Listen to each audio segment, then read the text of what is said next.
Hello guys, my name is Francisco Castillo and today I'll be talking about the project that I chose, which is the Chinese remainder theorem.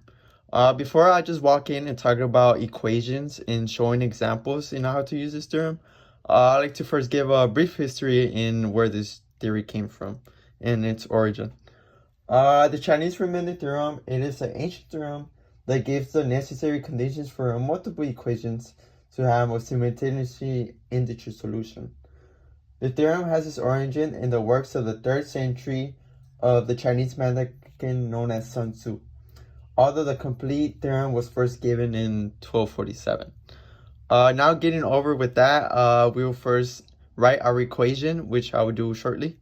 Okay, now after writing the equation, let's write it once again for we can have a thorough explanation in how this equation is broken up to. So AR of mod of NR. So let's first break up AR.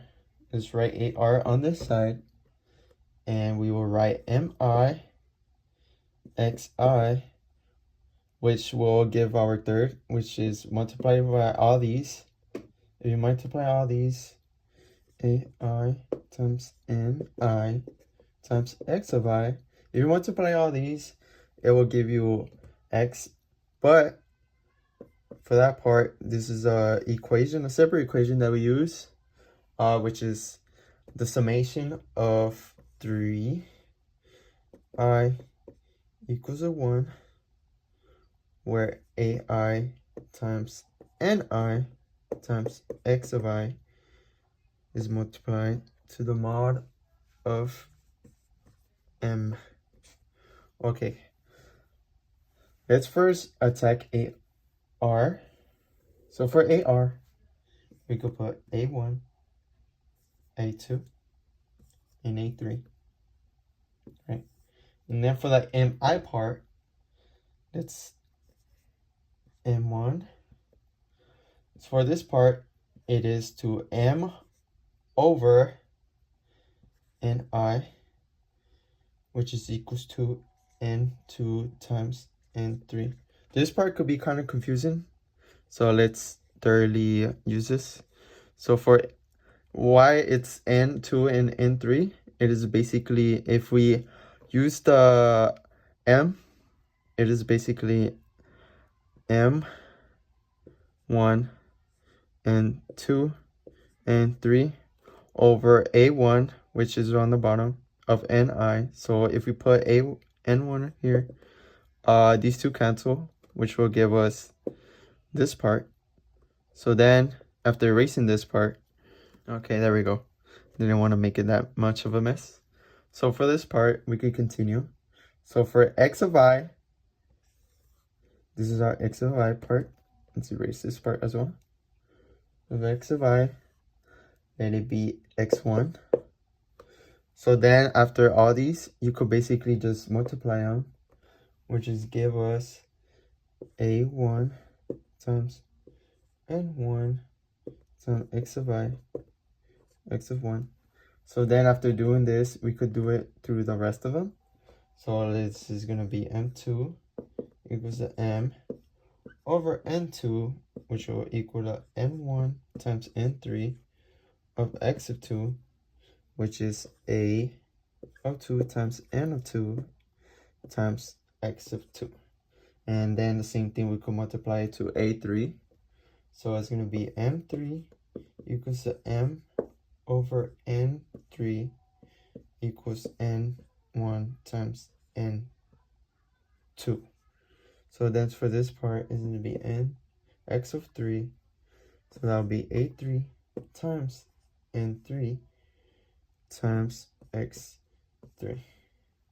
So then after this, we for M, I forgot about an M. For the M equation, it is basically N1 times N2 times N3.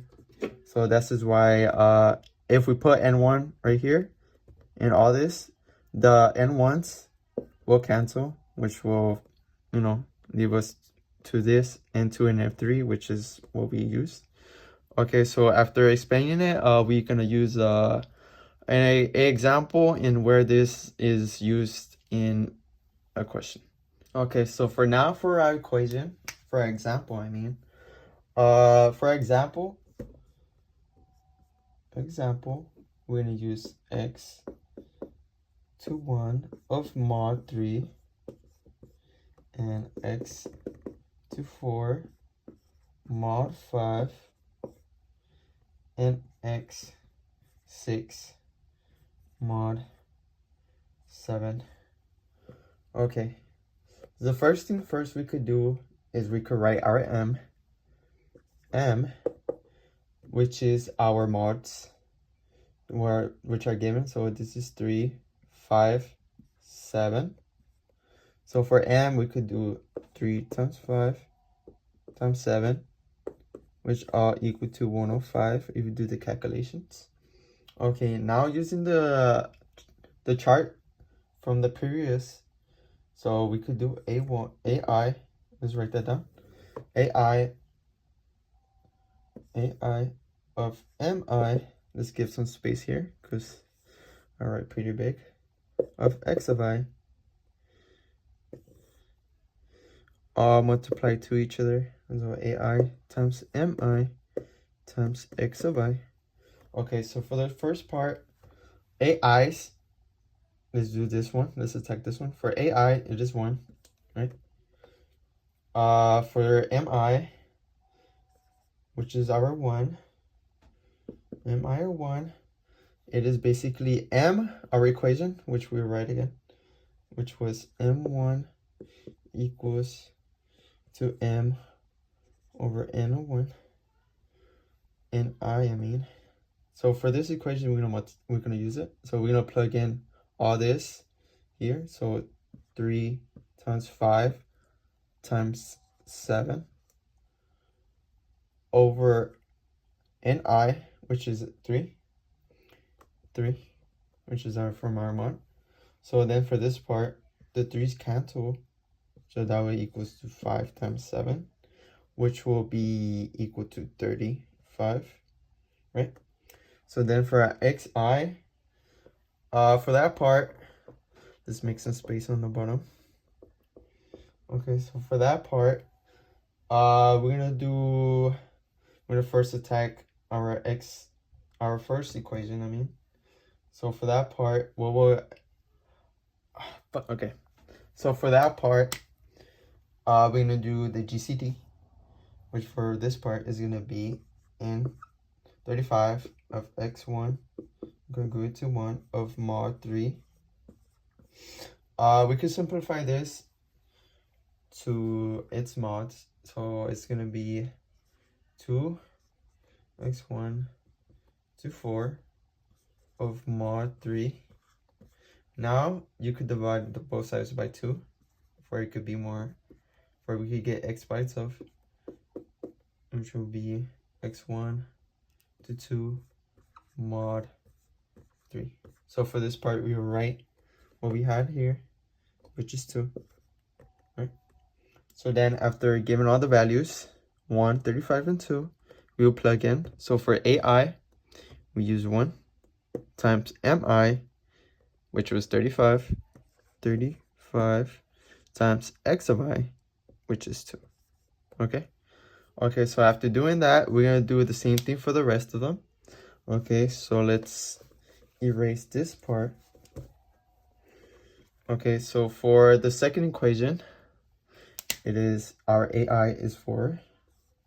AI is 4 of m2 equal to our m, which is basically, we write this all again, over our mod, which is 5 over 5. So then obviously the 5's cancel, so 3 times 7, which will leave us 3 times 7, so that will give us 21.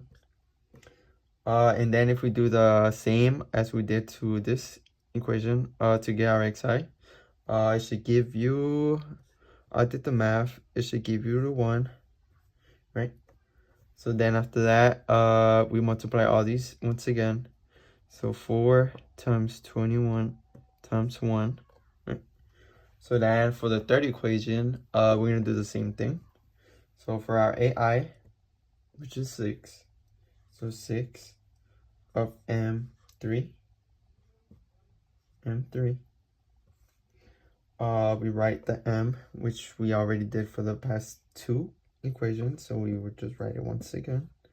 So 3 times 5 times 7. For our mod, being 7, the 7's cancel, right? So that will equal to 3 times 5. So on that part, 3 times 5, which is using quick math, is 15. So then for our xi, we use the GCD, and to get our xi. So basically, if we do the same thing as we did for question 1, GCD and a equal to 1, it should be 1. So then we use all these integers. So 6 times 15 times 1, right? Okay, let's clean this up for it could look a little bit more nicer. Okay, now after making it a lot more cleaner, so from this, if we multiply 1 times 35 times 2, it will give us 70. And then we do the same thing, 4 times 21 times 1, which will equal 84. And then for 6 times 15 times 1, which will equal 90, right? So then from our equation that we use from the other part, which was our x, the summation of 3 over I equals 1 of AI times NI times xi to our mod of m. So basically we use this equation on each one of them. So now we give us 70, 84, and 90. So then if we add them all up, it will equal to 244, right? Right. So then after this, x equals 244 mod of 105. Okay, now this is not our final answer, right? And for the people who are questioning what is 105, how we get 105 is basically if we Rm, so we could use the m equation of 3 times 5 times 7. So if we multiply all these mods or modules, it will equal to 105. So that's how I get 105, right? So then after this, this is not done. We could reduce this to x and 34, right? And now let's make space to make sure that it is 34, right? So for 34, it's 34 to 1 mod 3 mod 3. This part satisfies according to GCD, so since it equals to itself, so then after that we do the same thing for the other ones. 34 to 4 mod 5 and 34 to 5 mod 7. All these satisfy, right? Which will make this answer true of 34. In conclusion, we learned how to use the Chinese root unit theorem in its equation and showed an example. Hopefully you will try the last example that I wrote and work on your Chinese root unit theorem, hopefully. Okay, in that conclusion, this was my presentation and hopefully y'all learned something today. Thank you.